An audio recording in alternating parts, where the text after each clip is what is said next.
नमस्कार दर्शक मित्रों, आप देख रहे हैं जीपीएमसी न्यूज़ 24/7 લાઈવ। 31st નાતાલની રજાઓમાં હિલ સ્ટેશનને બદલે આધ્યાત્મિક પરિવર્તન સાથે ધાર્મિક સ્થળો તરફ વધ્યો શ્રદ્ધાળુઓનો ઝુકાવ, જેનું ઉત્તમ ઉદાહરણ અંબાજીમાં માઈ ભક્તોનું દર્શનાર્થે ઘોડાપૂર દેખાઈ રહ્યું છે। નાતાલની રજાઓ અને વર્ષ 2015ના અંતિમ દિવસોમાં પ્રવાસન ક્ષેત્રે એક નવો અને આશાસ્પદ ટ્રેન્ડ જોવા મળી રહ્યો છે।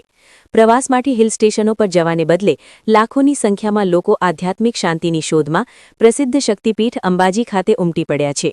અંબાજીના માર્ગો જય અંબેના જયઘોષ સાથે ગુંજી ઉઠ્યા છે અને સમગ્ર મંદિર પરિસરમાં ભક્તોનું કીડિયારું ઉભરાયું છે।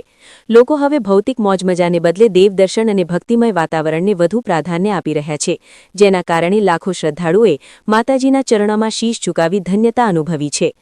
અયોધ્યામાં પ્રભુ શ્રી રામચંદ્રજીના ભવ્ય મંદિરના નિર્માણ બાદ સમગ્ર દેશમાં સનાતન ધર્મનો જે રીતે ઉદય થયો છે, તેની સીધી અસર ભક્તોના ઉત્સાહમાં જોવા મળી રહી છે। રામ મંદિરના નિર્માણ બાદ લોકોમાં પોતાની સંસ્કૃતિ અને આસ્થા પ્રત્યે જાગૃતિ વધી છે, પરિણામે યુવાનો અને પરિવારોમાં દેવદર્શનનો ક્રેઝ અભૂતપૂર્વ રીતે વધ્યો છે।